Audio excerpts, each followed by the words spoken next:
कर्नाटक की राजनीति में बड़ा बदलाव देखने को मिला है। कांग्रेस नेता डीके शिव कुमार ने मुख्यमंत्री पद की शपथ ग्रहण कर ली है। राज्यपाल थावरचंद गहलोत ने उन्हें पद और गोपनीयता की शपथ दिलाई। शपथ ग्रहण समारोह में कांग्रेस अध्यक्ष मल्लिकार्जुन खड़गे, लोकसभा में नेता प्रतिपक्ष राहुल गांधी, केसी वेणुगोपाल, सिद्धारमैया समेत पार्टी के कई वरिष्ठ नेता मौजूद रहे।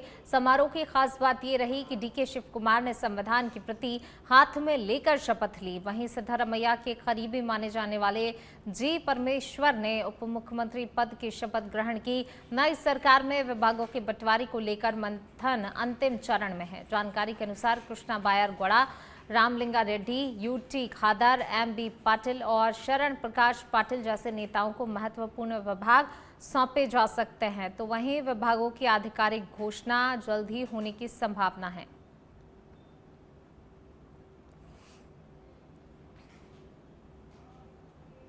जयपुर में मुख्यमंत्री भजनलाल शर्मा ने बुधवार को मुख्यमंत्री निवास पर गृह विभाग की उच्च स्तरीय समीक्षा बैठक की। बैठक में कानून व्यवस्था, सड़क सुरक्षा और नशे के विरुद्ध चलाए जा रहे अभियानों की समीक्षा की गई। मुख्यमंत्री ने पुलिस प्रशासन और परिवहन विभाग को संयुक्त रूप से अभियान चलाकर अवैध मॉडिफिकेशन वाले वाहनों और काली फिल्म लगी गाड़ियों के खिलाफ कार्रवाई करने के निर्देश दिए। उन्होंने कहा, यातायात नियमों की पालना सुनिश्चित के लिए नियमित जांच अभियान चलाया जाए। इसके साथ ही नशे की तस्करी, अवैध गतिविधियों पर प्रभावी अंकुश लगाने के लिए सीमावर्ती क्षेत्रों में निगरानी और सतर्कता बढ़ाने के निर्देश भी दिए।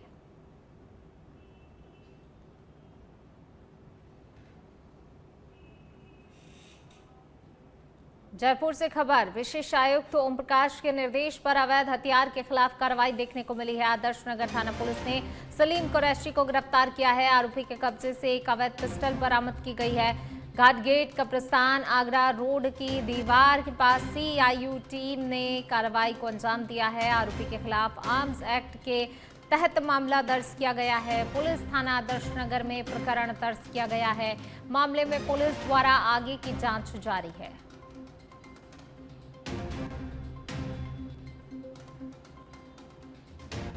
जयपुर से एक खबर आपको बता रहे हैं, बड़ी कार्रवाई पुलिस की देखने को मिली है। आगे की जांच पड़ताल में भी पुलिस जो है जुटी हुई है। अवैध हथियार के खिलाफ ये जो है कार्रवाई की गई है। आदर्श नगर थाना पुलिस ने आरोपी को धर दबोचा है। फिलहाल पुलिस जो है आगे की जांच पड़ताल कर रही है। बारीकी से गहनता के साथ इस पूरे मामले की जांच पड़ताल की जा रही है।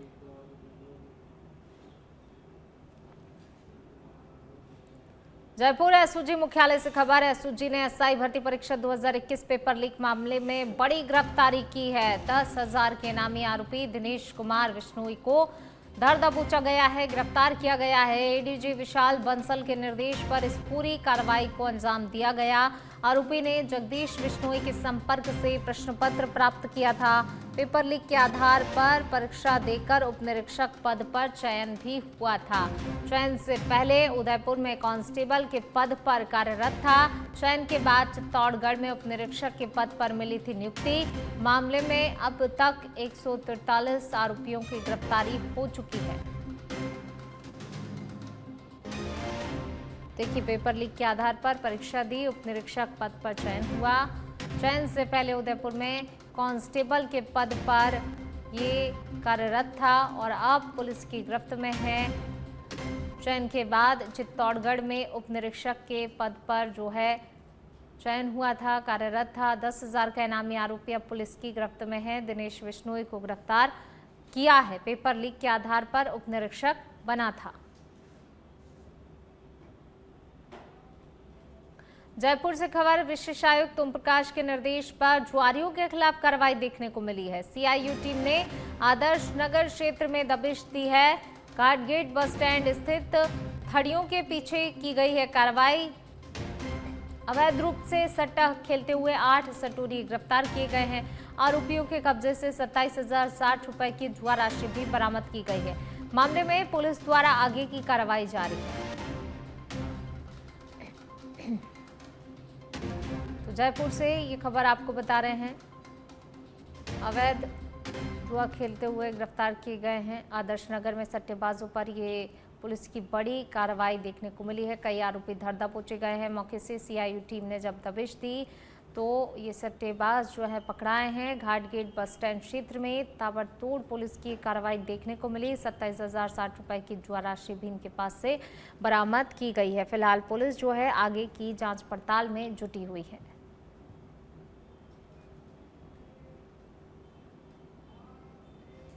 डीडवाना कुचामन जिले में संवेदनशील प्रशासन की एक भावुक और प्रेरणादायक पहल देखने को मिली है, जहां पर दुर्लभ बीमारी ड्यूचेन मस्कुलर डिस्ट्रॉफी यानी कि डीएमडी से पीड़ित 16 वर्षीय गर्वित रेवाड़ का जिला कलेक्टर बनने का सपना साकार किया गया। रोडू निवासी और पढ़ाई में मेधावी गर्वित ने हाल ही में 10वीं कक्षा में 83% अंक प्राप्त किए और भविष्य में आईएएस बनकर जिला कलेक्टर बनने का सपना देखते हैं।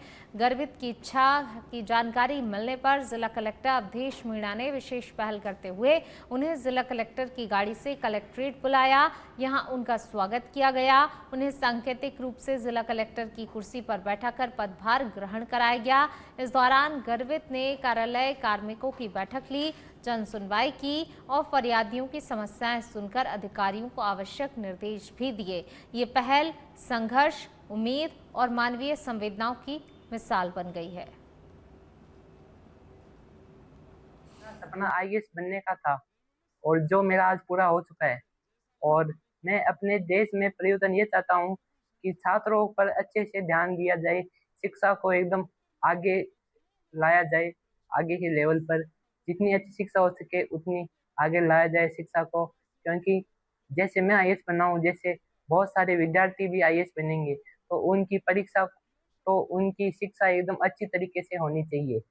और जो भी मीटिंग हो कलेक्टर की, सारी जनता की सुननी चाहिए।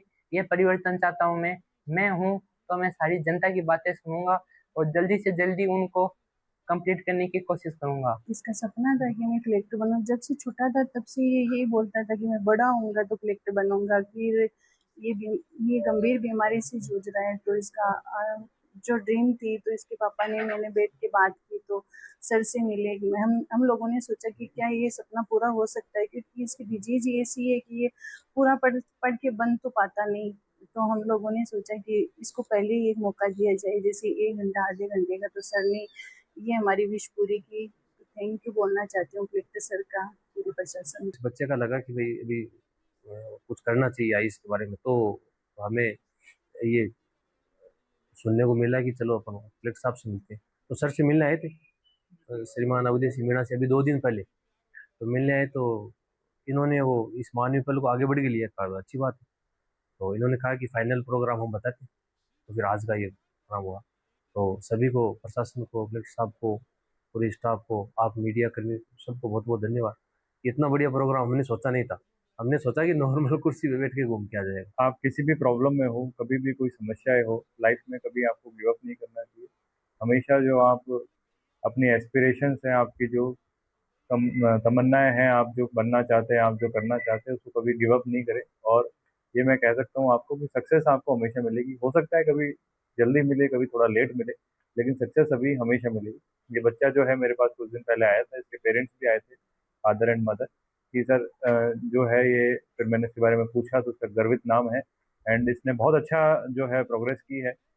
डीएमडी से पीड़ित है एंड आप सभी को पता है कि बड़ी जेनेटिक प्रॉब्लम है ये, लेकिन डिस्पाइट दैट इसने 10th क्लास के भी रिजल्ट आए जिसमें 84% आई है। तो ये हम सबके लिए बड़ी गर्व की बात है कि इसने कितनी मेहनत से जो तैयारी की है और इसका ब्रेन कितना शार्प है। तो उस टाइम पे मैंने इसको डिसाइड किया और मेरे इनसे डिस्कशन हुआ कि एक दिन के लिए इसको भी कलेक्टर की कुर्सी पे बैठे, ताकि जो बाकी लोग हैं, बाकी बच्चे हैं पूरे जिले के, वो भी मोटिवेटेड रहे। राजसमंद पुलिस ने उदयपुर रेंज के विशेष अभियान सुदर्शन चक्र 2 के तहत बड़ी सफलता हासिल करते हुए 517 वांछित अपराधियों को गिरफ्तार किया है। लंबे समय से फरार स्थायी वारंटियों, इनामी अपराधियों और अन्य वांछित आरोपियों की गिरफ्तारी के लिए ये विशेष अभियान 1 मई से 31 मई 2026 तक चलाया गया। उदयपुर रेंज के पुलिस महानिरीक्षक के निर्देश पर पुलिस अधीक्षक हेमंत कलाल के नेतृत्व में जिले भर में विशेष टीमें गठित की गई और तकनीकी संसाधनों की मदद से फरार अपराधियों की तलाश की गई। अभियान के दौरान 320 स्थायी वारंटी, 4 उद्घोषित अपराधी, 10 मफरूर, 5 प्रकरणों में बीएनएसएस की धाराओं के तहत वांछित आरोपी, 22 गिरफ्तारी वारंट, 118 मुकदमों में वांछित अपराधी, 23 अन्य जिलों की स्थायी वारंटी और 15 इनामी अपराधियों को गिरफ्तार किया गया। पुलिस की कार्रवाई को अपराधियों के खिलाफ बड़ी और प्रभावी उपलब्धि माना जा रहा है। अधीक्षक पुलिस महोदय द्वारा उदयपुर रेंज स्तर पर ऑपरेशन सुदर्शन चक्र 2.0 का संचालन किया गया। इसके तहत राजसमंद पुलिस के द्वारा उल्लेखनीय कार्रवाई की गई है।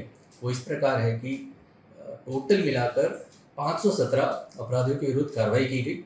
इनमें से 23 अन्य जिलों के वांछित या अन्य जिलों के स्टैंडिंग वारंटी जैसे अभियुक्तों को राजसमंद पुलिस की विभिन्न टीमों द्वारा पकड़ा गया। इस कार्रवाई के दौरान अलग अलग स्तरों पे टीम बनाई गई थी। थाना लेवल पे हर थाने पे अलग अलग लोगों को, मुलाजमानों को चिन्हित करके, जो अच्छी कार्रवाई कर सकते हैं उनके चिन्हित करके उनके द्वारा कार्रवाई कराई गई। इसमें 320 स्टैंडिंग वारंटी, 320 स्थायी वारंटी, एक बहुत बड़ा आंकड़ा, अच्छा आंकड़ा इन्होंने हासिल किया, उनका निस्तारण इन्होंने करवाया।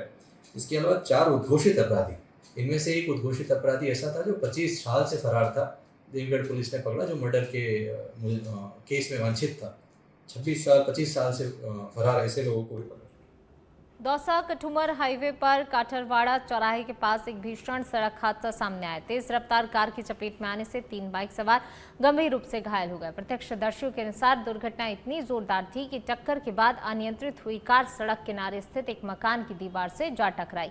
हादसे के बाद मौके पर अफरा तफरी का माहौल बन गया। सूचना मिलते ही बसवा थाना पुलिस घटनास्थल पर पहुंची और स्थानीय लोगों की मदद से सभी घायलों को तत्काल बांदीकुई अस्पताल भिजवाया गया। पुलिस ने मामला दर्ज कर दुर्घटना के कारणों की जांच शुरू कर दी है।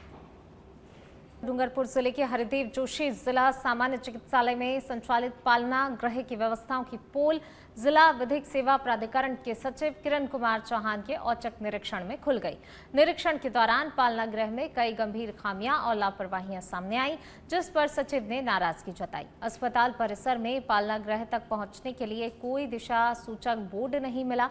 वहीं नवजात शिशुओं के लिए रखा गया पालना धूल से अटा हुआ पाया गया। भीषण गर्मी के बावजूद वहां पंखे की व्यवस्था नहीं थी और साफ सफाई की स्थिति भी बेहद ही खराब मिली। सबसे गंभीर बात ये रही कि पालना गृह का अलार्म सिस्टम पूरी तरह बंद मिला, जिससे कि किसी भी आपात स्थिति में नवजात की सुरक्षा पर सवाल खड़े हो गए हैं। निरीक्षण में मिली खामियों को गंभीर मानते हुए जिला विधिक सेवा प्राधिकरण के सचिव ने अस्पताल प्रशासन को नोटिस जारी कर जवाब तलब किया है। मेरे द्वारा आज औचक निरीक्षण किया गया तो वहाँ काफ़ी तरह की अनियमितता पाई गई। पालना गृह में जाकर देखा तो ऐसी स्थिति थी कि वहाँ 1 माह तक, मतलब ऐसा था कि 1 माह तक वहाँ कोई सफाई व्यवस्था नहीं की गई हो। और जो बच्चों का सोने का जो पालना है तो वहाँ पर भी कोई अलार्म जैसी कोई व्यवस्था नहीं थी। और इवन वहाँ जो पार्किंग व्यवस्था है, पार्किंग व्यवस्था में भी अनियमितता थी। और पालना गृह के जस्ट सामने जबकि नो पार्किंग का बोर्ड लगा हुआ है, तो नो पार्किंग के बोर्ड के भी जगह वहाँ काफ़ी वाहन वगैरह खड़े कर रखे थे। कोई भी अगर अपने शिशु को वहाँ छोड़ना चाहे तो उसको ये भी नहीं पता लग सकता है कि पालना गृह किस जगह है। सुरक्षा की दृष्टि से भी काफ़ी अनियमितता मिली है। साफ़ सफाई बिल्कुल नहीं थी, जाले जमे हुए थे। इसके संबंध में जो भी आवश्यक कार्रवाई होगी वो हम मलूत्रा जिले में वंदे गंगा जल संरक्षण जन अभियान 2026 के तहत बुधवार को पत्रकारों ने भारियावास और तिरसिंघड़ी क्षेत्र का फील्ड भ्रमण कर जल संरक्षण संरचनाओं और तालाबों पर किए गए विकास कार्यों का अवलोकन किया। इस दौरान पत्रकारों ने ग्रामीणों से संवाद कर जल संरक्षण कार्यों के प्रभाव और उपयोगिता की जानकारी ली। ग्रामीणों ने बताया तालाब और जल संरक्षण संरचनाओं के निर्माण और जीर्णोद्धार से वर्षा जल का बेहतर संचयन हो रहा है, जिससे पेयजल, पशुपालन और कृषि कार्यों के लिए पानी की उपलब्धता में सुधार हुआ है। जल ग्रहण विकास एवं भू संरक्षण विभाग के अधीक्षण अभियंता घनश्याम सिंह चौहान ने बताया तिरसिंघड़ी तालाब के जीर्णोद्धार पर करीब 69.95 लाख रुपए और भारियावास स्थित करणीसर तालाब पर 59.03 लाख रुपए स्वीकृत किए गए हैं। वहीं भ्रमण के दौरान जल संरक्षण को जन आंदोलन बनाने और आमजन की भागीदारी और बढ़ाने का आह्वान भी किया गया है। तालाब है ये तिरसिंघड़ी सोडा में, तो इसके लिए पहले से प्लानिंग चल रही थी और CSR मद में रिफाइनरी से कलेक्टर साहब के काफ़ी प्रयासों से जो है हमें 5 करोड़ रुपए मिले थे। तो प्रथम चरण में 5 काम करने के बाद में जो राशि शेष रही, उस राशि में फिर 5 तालाब का और हम लोगों ने अभी प्रस्ताव लिया है। इसमें ये मुलब तालाब वाला भी है और इसका मेन तो ये था कि जैसे आप लोगों की डिमांड थी कि एक तो इसकी कैपेसिटी बढ़ाई जाए, दूसरा इनके एक ओटे का था तो ओटा बढ़ाना था। एक इनका ये था कि गाँव से गंदा पानी आ रहा है, जैसे वो तालाब के अंदर नहीं आवे, तो वो भी इनकी एक डिमांड थी, एक नहर की डिमांड थी। तो पहला प्रस्ताव जो हमने बनाया था, वो करीब 1.5 करोड़ के आसपास का था, पर राशि की उपलब्धता उस हिसाब से हुई नहीं और कई लिमिटेशंस होने की वजह से जो है एक बार तालाब के ऊपर ही फोकस किया और अभी जो आप देख रहे हैं तो ये सारा काम इसके CSR में अभी चल रहा है। कुछ काम बाकी है जो अभी धीरे-धीरे ये काम प्रगति में है। इसके अलावा सर भांडियावास तालाब को भी देखा, वहाँ पर किस तरीके से काम? पांड्यावास में भी CSR का ही काम था और वो लगभग पूर्णता की ओर है। ये जो तालाब देख रहे हैं ये 1800 बीघे का तालाब है। पूर्वजों के द्वारा खुदाई किया हुआ है। बीच बीच में गांव वाले जन सहयोग से इसकी खुदाई करवाते रहे। जब भी थोड़ा बहुत खाली होता है तो धीरे धीरे जो भी गांव वाले अपने हिसाब से इसकी खुदाई चालू रखते हैं। अब ये थोड़ा बहुत रिफाइनरी का जो पैसा आया लग रहा है और मेन मुख्य यहाँ लगभग 8 किलोमीटर ये सामने जो पीछे पहाड़ी दिख रही है वहाँ से नहर बनी हुई है। पहले की नहर कटी हुई नहर है, लेकिन वो नहर प्रेजेंट जगह कम से कम कई जगह से वो टूटी हुई है। तो नहर की मरम्मत होना अति आवश्यक है। नहर से ही ये पूरा तालाब भर पाता है। पक्का निर्माण हो नहर का तो आराम से ये तालाब भरा पड़ा रहता है। तो ये 3-4 साल 5 साल के आगे पीछे पानी रहे तो ये तालाब कभी खाली हो गई। डूंगरपुर जिले की 84 थाना पुलिस ने अवैध पशु तस्करी के खिलाफ बड़ी कार्रवाई करते हुए 38 भैंसों को तस्करों के चंगुल से मुक्त कराया है। पुलिस ने इस मामले में गुजरात निवासी 4 आरोपियों को गिरफ्तार कर तस्करी में प्रयुक्त ट्रक को जब्त कर लिया है। जानकारी के अनुसार मुखबिर की सूचना पर पुलिस चौकी वैजा के सामने नाकाबंदी की गई थी। इस दौरान एक संदिग्ध ट्रक को रोककर तलाशी ली गई। जांच में सामने आया कि तस्करों ने ट्रक के अंदर लोहे का डबल पार्टीशन बनाकर भैंसों को छिपा रखा था। दोनों ही खानों में 38 भैंसों के पैर और मुंह रस्सियों से बांधकर उन्हें बेहद क्रूरतापूर्वक ठूस कर भरा गया था। पुलिस ने सभी पशुओं को सुरक्षित बाहर निकालकर उनके लिए चारा पानी की व्यवस्था करवाई। मामले में इस्तेखान, अरुण मुल्तानी, इनिस मुल्तानी और मोहम्मद जुनैद को गिरफ्तार किया गया है। पुलिस आरोपियों से पूछताछ कर तस्करी नेटवर्क की जांच में जुटी है। सूचना मिली कि एक ट्रक GJ 31T9663 जिसके अंदर भैंसे भर करके सप्लाई की जा रही है, आदि सूचना के ऊपर नाकाबंदी के अंदर ट्रक को रुकवाया गया, जिनमें से 2 पार्टीशन के अंदर वो 35 भैंसें उसके अंदर जो ठूस कर भरी हुई थी, जो पशु क्रूरता अधिनियम के अंतर्गत आता है। भैंसों को ट्रक से उतरवाकर चारा पानी की व्यवस्था की गई। 4 शख्स जो कि मोडासा, सिमलवाड़ा आदि क्षेत्रों से भर करके अजमेर की तरफ सप्लाई करने वाले।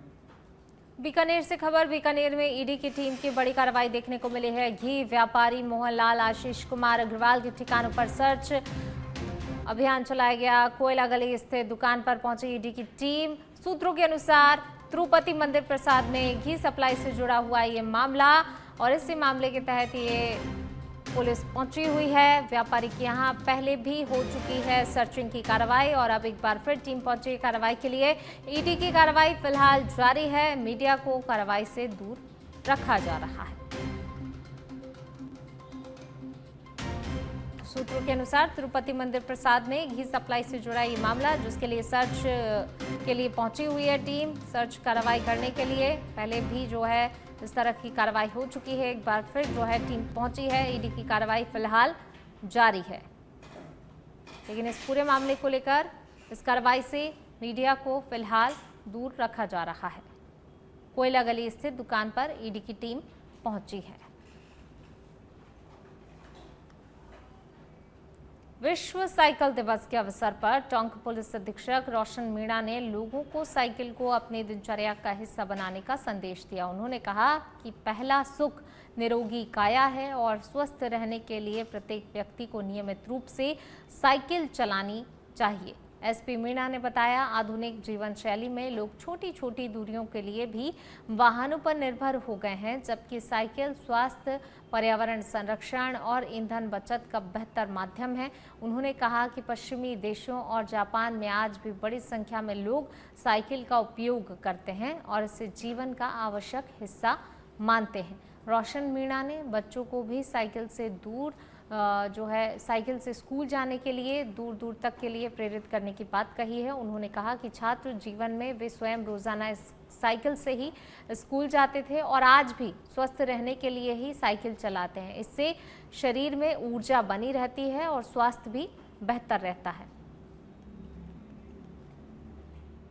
रहने के पर ये कहा गया है कि पहला सुख निरोगी का है। तो जब अपने पुराणों में ये सब चीजें लिखी हुई है तो उसका एक महत्व था।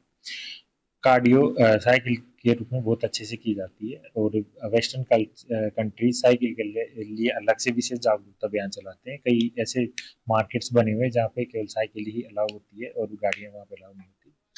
अपने इंडिया में भी इस संबंध में जागरूकता आ रही है। धीरे धीरे लोग समझ रहे हैं कि फिटनेस के लिए और दिनचर्या के लिए, पर्यावरण संरक्षण के लिए, ईंधन की बचत के लिए साइकिल कितना नेसेसरी आवश्यकता हो जाती है। अगर आपको पास में 2-4-5 किलोमीटर दूरी पे जाना है तो आप साइकिल से ट्रेवल करके अपना काम करके आ सकते हो। जापान में, अगर आप जापान के बारे में बात करूँ तो वहाँ देखोगे कि वहाँ के बड़े बुजुर्ग आज भी साइकिल से ही शॉपिंग करना पसंद करते हैं। वो साइकिल लेके जाते हैं, वहाँ पार्क करते हैं, अपनी शॉपिंग करके वापस साइकिल से